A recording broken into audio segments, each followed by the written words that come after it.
Hey guys, this is Preeti. Welcome back to my channel. दोस्तों, आज हम बात करने वाले हैं 2014 मिस्ट्री थ्रिलर लिज़ी बॉर्डन टूक एन एक्स फिल्म के बारे में। ये एक रियल स्टोरी बेस्ड मूवी है जिसका IMDb रेटिंग है 5.8 आउट ऑफ 10 और 85% गूगल यूजर ने इसे लाइक किया है। ये कहानी शुरू होती है 1892 से यूएस के फॉल रिवर नाम के एक जगह से। हम मिलते हैं बॉर्डन फैमिली से। मिस्टर एंड्रयू बॉर्डन, उनकी पत्नी एबी, उनकी बड़ी बेटी एमा और छोटी बेटी लिजी। हम देखते हैं एमा और लिजी दोनों ही 30+ है, स्टिल अनमैरिड, जो उस जमाने में काफी रेयर बात थी। एंड्रयू इस बात को लेकर परेशान थे और वो ओपनली अपनी परेशानी डिस्कस भी करते थे, लेकिन इससे उनकी बेटियां ह्यूमिलिएटेड होती थी। इससे उन्हें कोई फर्क नहीं पड़ता था। अगस्त का महीना चल रहा था, गर्मी का मौसम था, सभी चर्च से लौट रहे थे, स्वेट कर रहे थे बहुत ज्यादा, लेकिन इतने गर्मी में भी एंड्रयू उन्हें पैदल चलने के लिए कहते हैं, जबकि बाकी लोग या तो गाड़ी साथ लेकर आए थे या फिर हायर कर रहे थे। एनीवेज, सभी घर लौट आते हैं डिनर के वक्त और एक तमाशा होता है। वो लोग पिछले कई दिनों से एक ही मटन सूप खा रहे थे। लिजी और एमा को लग रहा था ये खराब हो चुका है, इसे खाने से उनकी तबीयत खराब हो सकती है, मगर एंड्रयू नहीं मानते। सभी को यही खाना होगा, नहीं तो खाली पेट सोना होगा। लिजी सेकंड ऑप्शन चूज करती है और सो जाती है। नेक्स्ट मॉर्निंग आयरन करते वक्त वो एक धुन गुनगुना रही थी जो उसके पिता को पसंद नहीं था। इनफैक्ट एंड्रयू को तो लड़कियों का गाना बजाना पसंद ही नहीं था। वो लिजी को मना करते हैं, जिससे लिजी नाराज होकर निकल जाती है। वो जाती है बर्न में अपने पीजन्स को खाना देने। ये भी उसके पिता को नापसंद है, मगर लिजी उनकी बात नहीं सुनती। धीरे धीरे हमें इस परिवार के बारे में एक इंसाइट मिलने लगता है। एक्चुअली ये फैमिली बाकी फैमिलीज की तरह बिल्कुल ही नहीं है। एंड्रयू एक काफी वेल्दी बिजनेसमैन है, उसके पास बहुत सारा पैसा है, मगर फिर भी वो बहुत कंजूस है। जरूरत से ज्यादा एक भी पैसा वो अपने बेटियों के पीछे खर्च नहीं करते। काफी स्ट्रिक्ट है, अपने रिलीजियस एंड मॉरल कोड के अकॉर्डिंग ही चलते हैं। उन्हें लड़कियों का ज्यादा घूमना फिरना पसंद नहीं था। इनफैक्ट एमा और लिजी तो कुछ भी अपने मर्जी से नहीं कर सकते थे। ना उनके घर में कोई इंडोर प्लम्बिंग फैसिलिटी थी, ना उनके पास कोई हॉट स्कर्ट था, जो उस वक्त बाकी सारे वेल्दी मेन के लिए काफी कॉमन बात थी। काम के सिलसिले में एंड्रयूज के बहुत सारे दुश्मन थे। आए दिन किसी न किसी से वो झगड़ते रहते थे। अपने एम्प्लॉयज को ठीक से पे तक नहीं करते थे वो। लेकिन सिर्फ एंड्रयू ही क्यों, लिजी का कैरेक्टर भी बहुत कम्प्लेक्स था। वो अपने मॉम के पर्स से पैसा चोरी करती थी। एक दिन वो एक गोल्ड लॉकेट तक चुरा लेती है। असल में उसे एक पार्टी में जाना था, लेकिन एंड्रयू ना उसे पैसा देने वाले थे, ना उसका जाना अलाउड था। एमा चुपचाप सारे रेगुलेशंस फॉलो करती थी, लेकिन लिजी नहीं। वो हमेशा से अपने तरीके से जीना चाहती थी, जिसका मौका उसे कभी नहीं मिला। लेकिन इसका मतलब ये तो नहीं कि वो चोरी करे। वो सिर्फ अपने घर में ही नहीं, दुकान में भी चोरी करती है, जो उस दुकानदार को पता लग जाता है। लेकिन वो कोई रिएक्ट नहीं करती। उसे लिजी के इन हैबिट्स के बारे में पता था, तो वो डायरेक्टली एंड्रयू को इन्फॉर्म करती है। एंड्रयू भी चुपचाप पैसा दे देते हैं, किसी सवाल जवाब के बिना, क्योंकि ये पहली बार नहीं हो रहा था। लिजी ऐसी ही है, झूठ बोलना, चोरी करना उसकी आदत बन चुकी है। सच्चाई को तो वो ऐसे मोड़ती है, ऐसे डिनाई करती है, जिससे सामने वाला भी कंफ्यूज्ड हो जाता है। जब सबको पता चला एबी की गोल्ड लॉकेट मिसिंग है, तब भी सबका शक लिजी पर ही गया था। एमा उसे समझाने की बहुत कोशिश करती है, वो क्यों ऐसा करती है, ये बुरी आदत है, मगर कुछ भी चेंज नहीं हुआ। इवन जब एंड्रयू उसे डांटने जाते हैं, तब भी उल्टा लिजी उस पर ही चिल्लाने लगती है, कोसती है उसे। एबी उसके सामने उसके बेटी को कैसे ब्लेम कर सकती है। असल में एबी लिजी की स्टेप मॉम है। उन दोनों का रिश्ता बिल्कुल भी ठीक नहीं। 30 साल से एक साथ रहने के बाद भी लिजी उसे अपना माँ नहीं मानती, मिसेस बॉर्डन कह के बुलाती है। उसका मानना है एबी ने उसके पिता से शादी सिर्फ उसके पैसों के लिए की है। अभी वो उन्हें लूट रही है। एंड्रयू उसे कहकर अपने फैमिली में सभी को पैसा और प्रॉपर्टी दिलवा रही है। रिसेंटली लिजी को पता चला है उसके पिता ने एबी के बहन को एक घर गिफ्ट किया है, जो उसका फेवरेट था। अब ये गिफ्ट था या फिर एंड्रयू ने घर बेचा था, इसके बारे में श्योर होने से पहले ही लिजी ने अपना मन बना लिया था। साथ में वो अपने पिता पर भी एक गंदा आरोप लगाती है कि वो इंटेंशनली अपने बेटियों को विदा नहीं कर रहे, क्योंकि वो उन्हें अपने पास रखना चाहते हैं अपने लिए। ऐसे घिनौने एलिगेशन से एंड्रयू हैरान हो जाते हैं, ये लड़की क्या पागल है। लिजी खुद शादी करना नहीं चाहती, क्योंकि उसे एक फ्री लाइफ एंजॉय करना है। किसी एक पार्टनर के साथ एक कमिटेड रिलेशनशिप में उसे कोई इंटरेस्ट नहीं थी। इतना सब कुछ होने के बाद भी लिजी उस रात पार्टी में जाती है। सबके सो जाने के बाद चोरी छुपे अपने कुछ दोस्त से मिलती है, डांस करती है, मस्ती करती है और फिर घर आकर सो जाती है, एज इफ कुछ भी नहीं हुआ। नेक्स्ट मॉर्निंग उसे अपने सारी पीजेंस मरा हुआ मिलता है। वो श्योर थी ये उसके पिता का ही काम होगा। इस सब से एक बात तो क्लियर हो जाती है कि यह परिवार बहुत अनयूजुअल था। बाप बेटी के बीच हमेशा एक टेंशन चलता रहता था, जिसका असर सबसे ज्यादा लिज़ी पर पड़ता था। एंड्रयू उनके लिए कितना भी क्यों ना करे, लिज़ी को हमेशा कम पड़ता था। उसे इस घर से नफरत थी, उनके लाइफस्टाइल से नफरत थी, खाने से नफरत थी, हर उस चीज से नफरत थी जो उसके पिता उसके लिए प्रोवाइड करते थे। नेचुरली लिज़ी का कैरेक्टर काफी क्रिप्टिक था। उसके अंदर बहुत कुछ चलता रहता था एक साथ, जो वो छुपाने की कोशिश करती थी, लेकिन कब तक? एक ना एक दिन तो उसे बर्स्ट करना ही था। इसके अगले दिन एमा 2 दिन के लिए अपने दोस्त के घर घूमने जाती है। एंड्रयू मॉर्निंग वॉक पे निकले थे, एबी घर के काम में बिजी थे और उनकी मेड सर्वेंट ब्रिजेट बाहर विंडोज क्लीन कर रही थी। एक बहुत ही यूजुअल दिन था वो, हर रोज की तरह सभी अपने काम में बिजी थे। हम लिज़ी को देखते हैं, वो बेसमेंट में जा रही थी। कुछ देर बाद वो लौट भी आती है। उधर ब्रिजेट भी तब घर के अंदर आई थी। उसे ऊपर के फ्लोर से कोई भारी चीज गिरने की आवाज आती है, लेकिन वो उतना ध्यान नहीं देती। ऊपर एबी है, वो देख लेगी। तब तक एंड्रयू भी वापस आ जाते हैं। उन्हें फ्रंट डोर लॉक्ड मिलता है। नॉक करने पर ब्रिजेट दरवाजा खोल तो देती है, लेकिन उसने दरवाजा लॉक नहीं किया था। एंड्रयू अपने पत्नी के बारे में पूछते हैं तो जवाब लिज़ी देती है। कहती है एबी को एक नोट मिला था, उसकी एक फ्रेंड बीमार है तो वो उन्हें विजिट करने गई होगी। अजीब बात है, ब्रिजेट ने तो उन्हें निकलते हुए नहीं देखा, फिर भी वो कुछ नहीं कहती। अचानक लिज़ी अपने पिता को हक करती है, जिससे एंड्रयू चौंक जाते हैं। लिज़ी को कब से इतना प्यार आने लगा? वो बहुत ज्यादा स्वेट कर रही थी। इसके बाद वो कुछ देर तक बहुत सस्पिशियसली एंड्रयू के आगे पीछे घूमने लगती है। एंड्रयू हमेशा वक्त के बाद एक नैप लेते हैं, आज भी वो वही करते हैं। तो लिज़ी उन्हें और डिस्टर्ब ना करते हुए निकल जाती है, लेकिन उसके चेहरे पर एक अजीब सा एक्सप्रेशन था। कुछ तो खिचड़ी पका रही थी वो। इसके कुछ देर बाद हमें घर में किसी के चिल्लाने की आहट सुनाई देती है, हल्के से।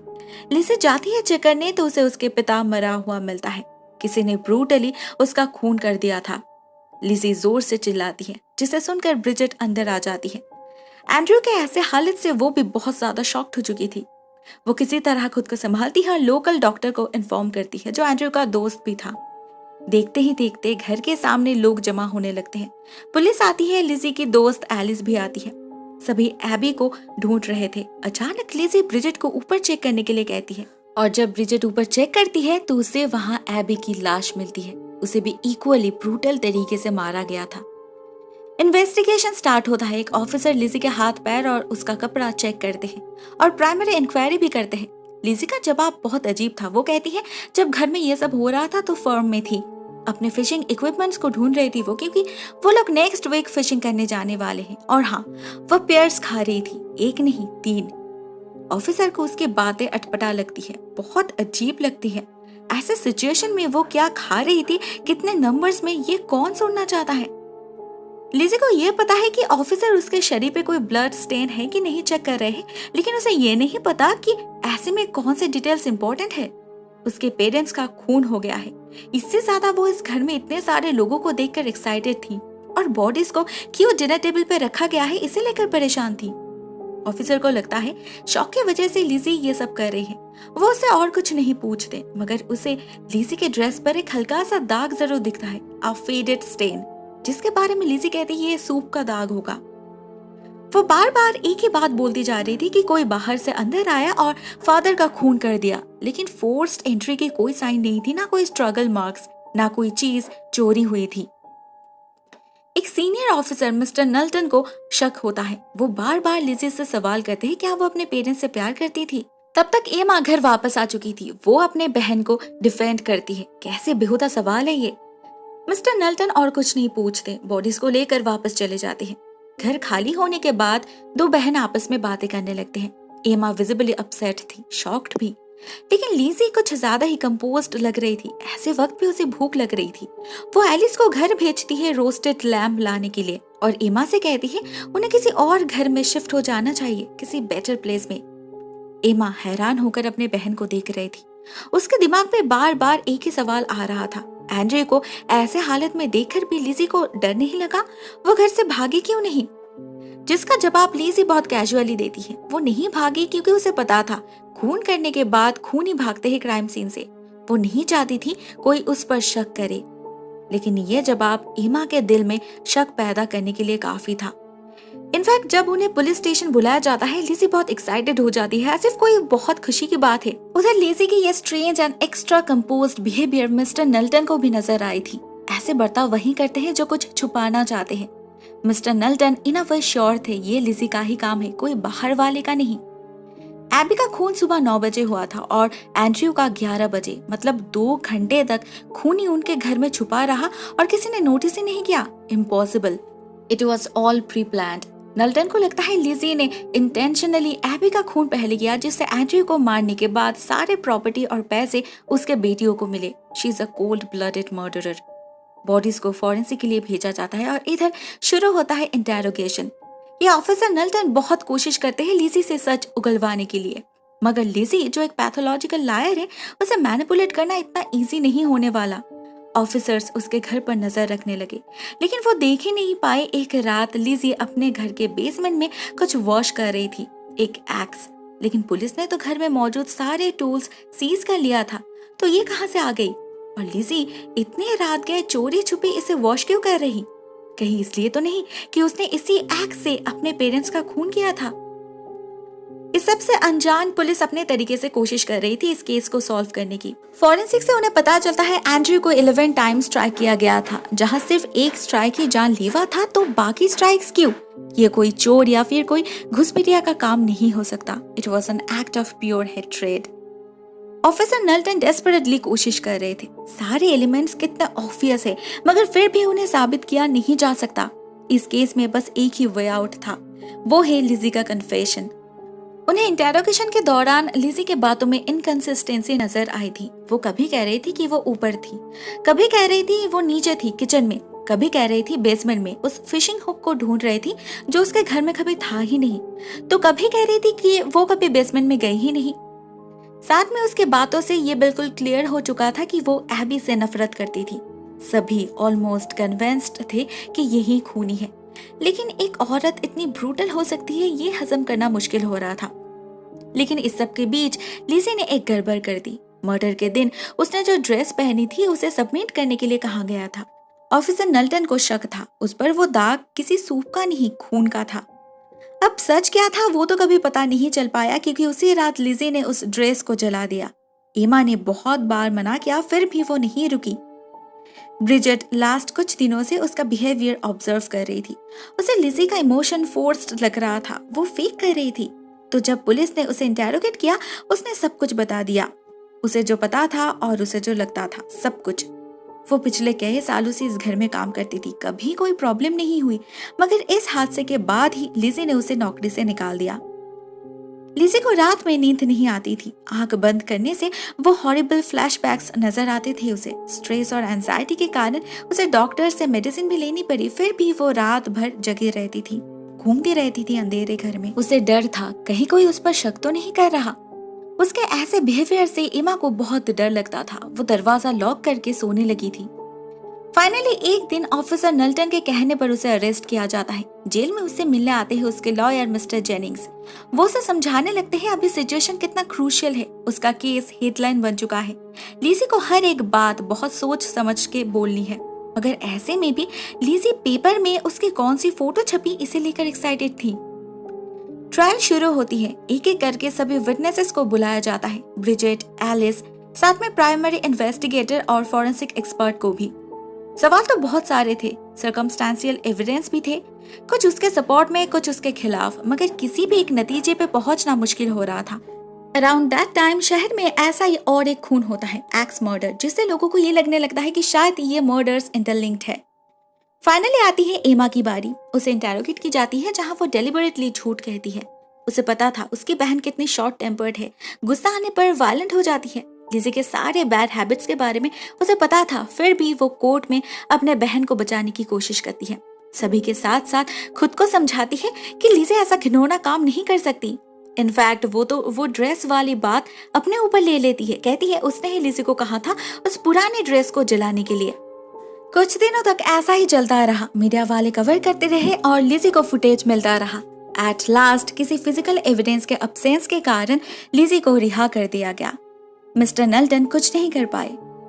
लिज़ी खुशी खुशी घर वापस आ गई और खुशी खुशी अपने बहन के साथ रहने लगी, कुछ ज्यादा ही खुशी से। हर रोज पार्टी करना, घूमना फिरना, लेकिन शहर के कुछ लोगों की नजर में वो गुनहगार बन चुकी थी। उसे लोग अवॉइड करने लगे। उसे दुकान के अंदर जाने दिया नहीं जाता था। चर्च में भी कोई उसके पास नहीं बैठता था। एमा यह सब बर्दाश्त नहीं कर पाती थी, लेकिन लिजी को कोई फर्क ही नहीं पड़ता था। एक दिन एमा ने फेडअप होकर उससे पूछ ही लिया, वो यह सब क्यों कर रही है? क्या वो सच में ही ऐसी जिंदगी जीना चाहती थी? क्या वो अपने पेरेंट्स के लिए बिल्कुल भी दुखी नहीं है? तब लिजी उसे हंसते हंसते जवाब देती है, नहीं, क्योंकि उसने ही उनका खून किया था। एबी को 18 स्ट्राइक से खून करने के बाद लिजी ने उस लहूलुहान कपड़े को और एक्स को बेसमेंट में छुपा दिया। बाद में जब एंड्रयू लौटे तो वो नेकेड होकर उसी एक्स से उसका भी खून किया 11 स्ट्राइक से, जिससे उसके ड्रेस पर कोई दाग ना लगे, और बाद में उस एक्स को क्लीन करके फिर से छुपा दिया। पुलिस को कुछ पता ही नहीं लगी। उसके लिए खून जस्टिफाइड थे। वो अपने पिता के ग्रिप से निकलना चाहती थी और एबी को तो वो कभी भी पसंद नहीं करती थी। एमा को पहले से ही शक था, लेकिन इतना ब्रूटल कन्फेशन के लिए वो रेडी नहीं थी। वो उसी दिन घर छोड़कर चली जाती है और लिजी अकेले उस घर में रहने लगती है। दोस्तों, ये एक ऐसी केस है जिसमें सभी को सब कुछ पता होने के बावजूद सबूत ना मिलने के कारण दोषी को सजा नहीं मिली। ये केस भी कभी सॉल्व नहीं हुआ, मगर लिजी बॉर्डन का नाम हमेशा हमेशा के लिए ब्लैक लिस्टेड हो गया। इस क्रीपी और ग्रूसम मर्डर केस को लेकर एक स्कूल ईयर राइम भी है। गाइस, इस strange and grisly double murder case की रियलिटी कभी भी साबित नहीं हो पाई। जितना डिटेल्स मिला था वो मोर और लेस इसी मूवी में कवर किया गया है, इसलिए मैं अलग से और कुछ इंक्लूड नहीं कर रही। आज के लिए बस इतना ही दोस्तों। Thank you so much for watching this video. बहुत जल्द मिलते हैं एक और नए वीडियो के साथ। तब तक के लिए टेक केयर, टाटा।